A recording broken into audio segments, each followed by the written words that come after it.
lagi bersama saya di EU Adit Official. Jangan lupa like, comment, share, and subscribe. Oke? Assalamualaikum warahmatullahi wabarakatuh. Kali ini saya akan mereview video tentang trik mudah menggunakan penguatan Fiberglas. Sebelum video, di sini saya akan membahas sedikit tentang Fiberglas. Jadi Fiberglas ini terbuat dari kaca cair yang ditarik-tarik sehingga menjadi serat-serat tipis.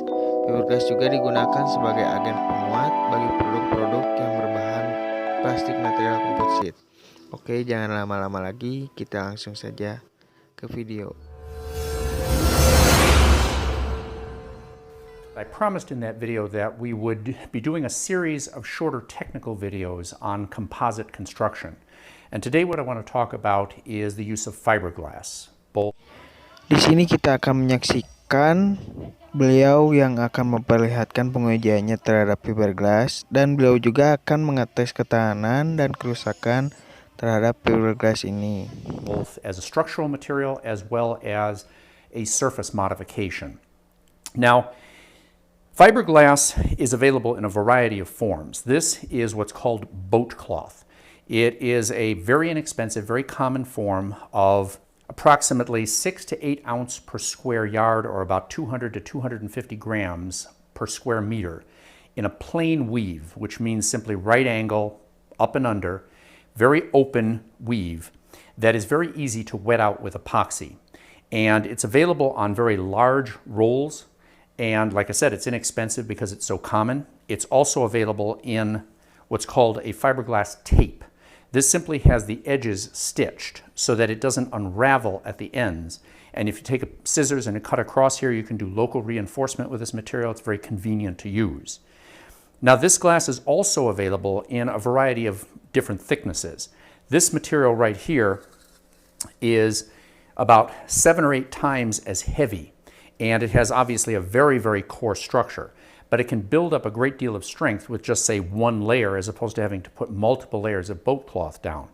In addition, you can also obtain a material that has both a fiber, I'll show you on this finer camera, both a fiber weave on the inside, like this, as well as a mat on the back surface that will hold a lot of epoxy and is also very good for bonding to very uneven surfaces.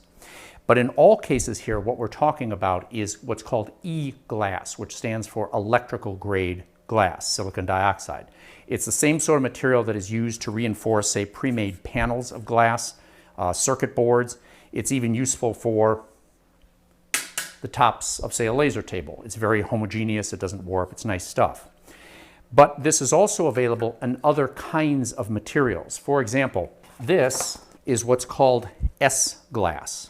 The S stands for structural, but it could also be used to represent sapphire. This is based primarily on aluminum oxide as opposed to silicon dioxide. It is far stronger, it is far tougher. It is also usually available in a much tighter weave pattern, and so it can be a real challenge to get this stuff to apply, to get the surface wetted out with epoxy, but it will produce a higher strength to weight ratio than the typical boat glass at the cost of a little bit more skill and labor required to put it down. It's actually even tougher than Kevlar. This is Kevlar 29, it's a ballistic Kevlar. And we're going to be working with both of these materials in an upcoming video on soft body armor, so you might want to keep an eye on us for that. But if we return back to Earth and we deal with a simple E-glass for boats, this can be used structurally to create what's called a composite core sandwich. And if you're interested in that and want to get into a lot of the physical principles and the details, take a look at the video that we did about a year ago on composite core construction. But simply stated, if you take a monolithic piece of material and you bend or you stress it, most of the stiffness and most of the strength comes from the surface layers, but the weight comes evenly from the inner layers. And so if what we do is we concentrate the stiffness and the strength in the surface layers and lighten up the core, we can produce a stronger, stiffer, lighter, potentially even less expensive version of the same material, the same panel. This is extruded polystyrene. It's 2.5 centimeters thick or 1 inch thick. It is quite flexible. And it's very light. This weighs about 55 grams. However, if we place a layer of the boat cloth on top and wet it out with epoxy on both sides, we've created a sandwich that is far stiffer. Let me give you an example. This is the same panel. It weighs about 10 grams more. If I place this in this vise, lock it down, and I put a lead weight on the end of this, you can see that it hardly bends the panel. I can even put twice as much lead on here. Still can support it. But if I take the same piece of material without the surface reinforcement, place it in the vise, like this, and put just one of the lead weights on here, it's just about ready to break. This won't work. So as a consequence, you can use this to make very stiff, lightweight panels. But in addition to that, you can also modify the surface with the same sort of technique. This is plywood, and it is structurally a very solid, strong material. It's actually a composite of glue and cellulose fibers, but it tends to be very soft. And so if you want something that has much greater hardness, the hardness of a plastic boat, but the convenience of the wood, you can simply coat one surface with the boat cloth, wet it out, and you'll produce a much harder surface that's more damage resistant. For example, if I take this styrofoam and I hit it with this ball, I can make a lot of dents in the surface like that. But if I take the fiberglass reinforced material, I can't damage it. So it's got a much greater resistance to damage. It also means that because this has a finite thickness, when I load this with epoxy, I've gotten the same total thickness as maybe 7 to 12 layers of varnish. This means that it's going to be much more resistant to water intrusion, chemically resistant, as well as harder. It's going to add a little bit of strength, but primarily what we're doing is we're making a hard surface. If I coat this sufficiently that all of the weave pattern is filled up and this is glassy smooth, I have what's called a bright finish in boat building. That simply means I can see the grain pattern in here. Now this isn't a beautiful example because I just threw this together as an example last night, but you can still see the grain through here, you can still read through here, so it works very effectively in producing a hard surface but still a very attractive surface. This is also compatible with paint. So if we want to paint over here, we've got the hard surface and a nice surface to paint on, but we've also got damage resistance. In order to apply this, your thought might be, what's the easiest way to do this is simply to take a board, place the cloth on here, and coat it with some epoxy. If I take the epoxy, you can see it's very viscous, and place it on here, I can paint the layers, and I can bring the material from a sort of milky white to a nearly clear because the refractive index of the liquid and the glass are very similar. So when I remove the air, what I'm doing is I'm actually creating sort of a homogeneous refractive material, and it becomes clear like glass. But the problem with this technique that I'm using right now is that I'm working uphill.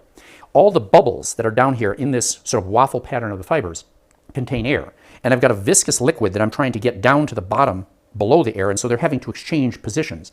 It's kind of tough, and we're kind of working against gravity. Now, there are a lot of specialty tools that we have and that you can purchase. These are called bubble busters. Because of their corrugations, they produce a lot of pressure that allows you, when you rub this on the surface, to sort of push the fibers down and get the bubbles that are formed underneath to work their way out to the top of the surface. Bubble busters are great when you're doing this with this technique, and you can smooth the surface off and get rid of some of the pockets of epoxy because it also tends to draw it out. However, there's a much more elegant way of doing this than this, and that is to take advantage of gravity.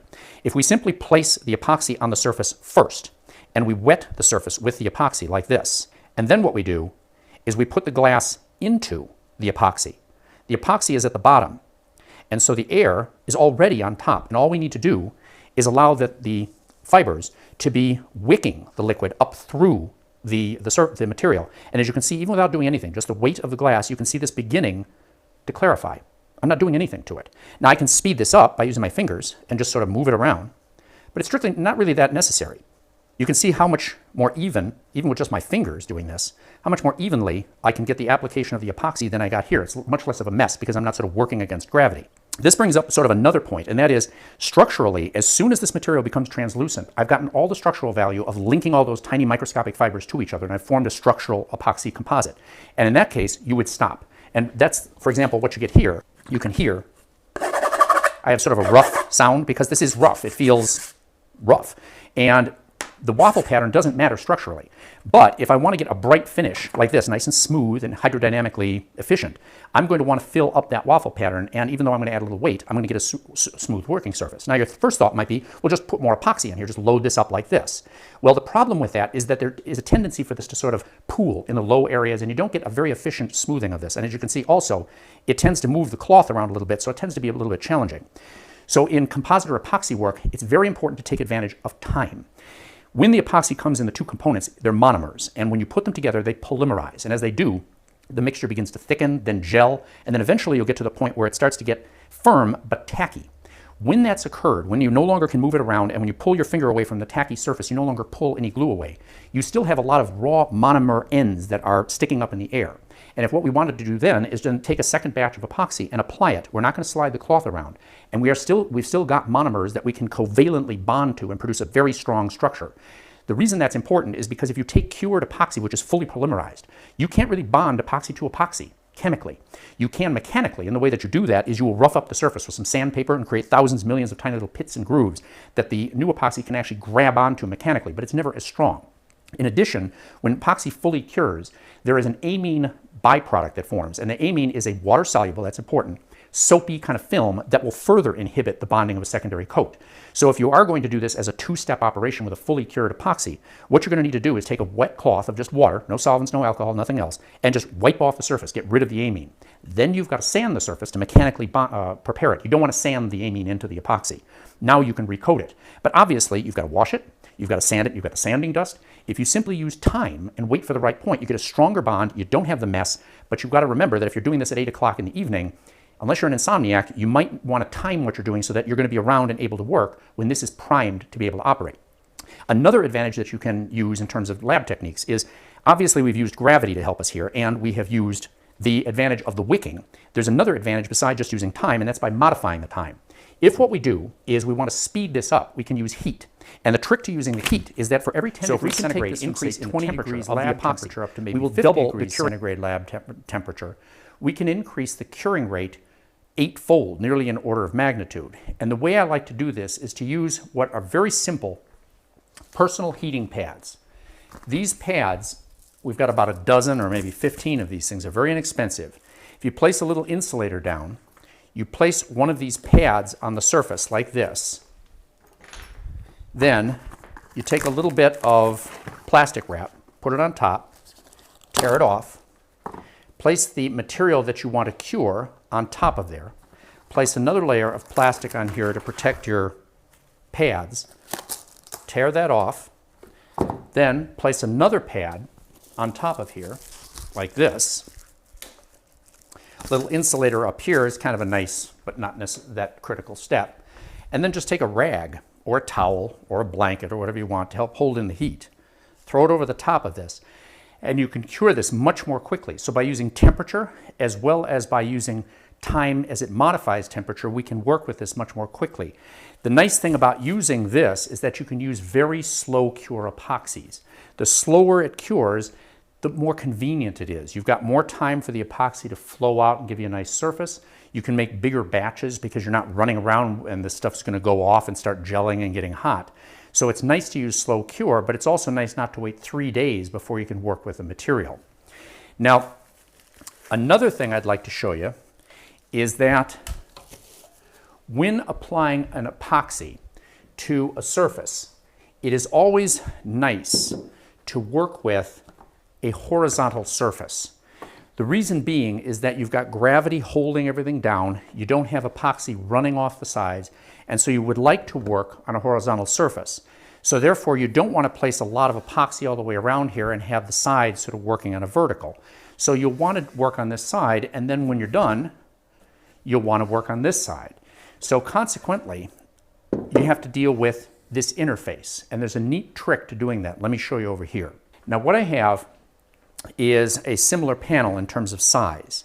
And if what I do is I simply take a marker here and I put a couple of dots along here. This is just sort of witness dots that kind of show me what of this glass I'm actually going to end up needing to use.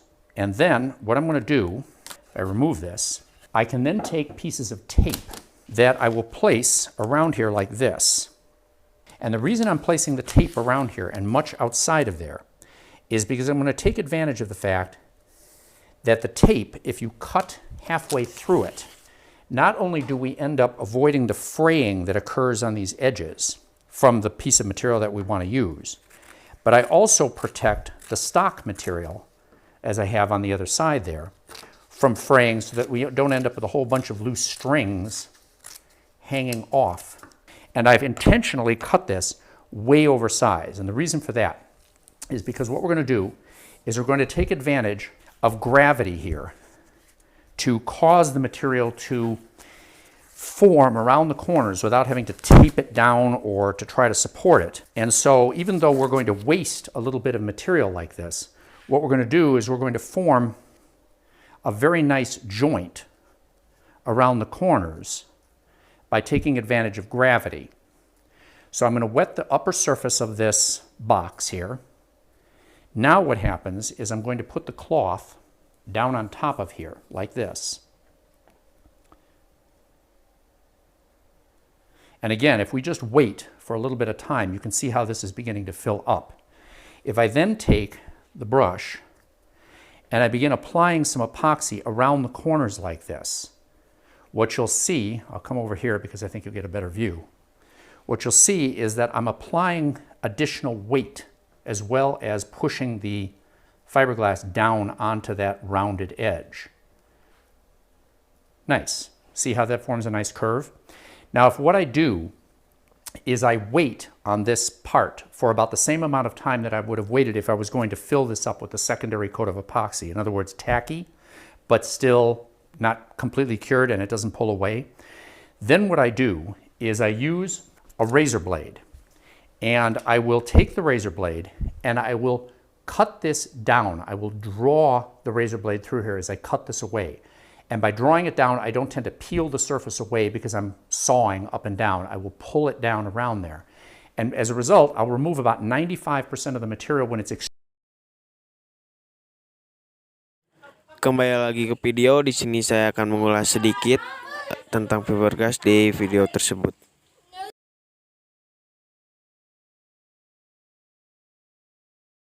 Nah, di sini kita bisa melihat perbedaan antara bahan yang dilapisi oleh fiberglass sama yang tidak. Lanjut. This is the same panel. It weighs about 10 grams more. If I place this in this vise, lock it down, and I put a lead weight on the end of this, you can see that it hardly bends the panel. I can even put twice as much lead on here. Still can support it. But if I take the same piece of material without the surface reinforcement, place it in the vise, like this, and put just one of the lead weights on here, it's just about ready to break. This won't. Jelas berbeda ya. Bahan yang dilapisi oleh fiberglass ini cukup kuat untuk menahan beban, sedangkan yang tidak dilapisi fiberglass sangat tidak memungkinkan untuk menahan beban. This won't work. Dari video yang sudah kita tonton tersebut, kita dapat menyimpulkan bahwa benda atau yang berbahan plastik jika dilapisi dengan fiberglass yang didatangkan oleh epoxy akan lebih kuat daripada bahan yang tidak dilapisi apapun. Terima kasih bagi kalian yang sudah menonton video ini. Semoga video yang sudah saya review ini bermanfaat. Sampai jumpa lagi. Dadah.